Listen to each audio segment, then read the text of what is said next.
മിശിഹായ്ക്ക് സ്തുതിയായിരിക്കട്ടെ. സന്തോഷത്തിന്റെയും ആഘോഷത്തിന്റെയും ക്രിസ്മസ് വരവായി. മണ്ണിൽ ഗ്ലോറിയ ഗീതങ്ങളേറുന്ന, മഞ്ഞ് പെയ്യുന്ന, നക്ഷത്രങ്ങൾ മിന്നിത്തിളങ്ങുന്ന, മനുഷ്യർ പരസ്പരം സഹായിക്കുന്ന ക്രിസ്മസ് കാലം വരവായി. മനുഷ്യരക്ഷയ്ക്കായുള്ള പിതാവാദത്തിന്റെ ഏറ്റവും വലിയ സമ്മാനമാണ് ക്രിസ്മസ്. ക്രിസ്മസ് എന്ന വാക്കിന്റെ അർത്ഥം ആവശ്യസ്നേഹമായ സ്നേഹ സമ്മാനം എന്നാണ്. അത് ദൈവമേ അത്രമാത്രം സ്നേഹിച്ചു, തന്റെ ഏകജാതനെ ഭൂമിയിലേക്ക് അയച്ച് അവിടുത്തെ സ്നേഹം പ്രകടമാക്കി. നമ്മൾ ദൈവത്തിന്റെ സ്നേഹത്തിൽ നിറയണമെങ്കിൽ നമ്മൾ നമ്മളെ തന്നെ മറ്റുള്ളവർക്ക് ഒരു നല്ല സമ്മാനമായി സമർപ്പിക്കണം.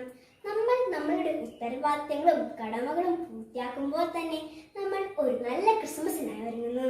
അങ്ങനെ ദൈവത്തിന്റെ സമ്മാനം നമ്മെ തേടി വരുന്നു. എല്ലാവർക്കും നല്ലൊരു ക്രിസ്മസ് ആശംസിക്കുന്നു.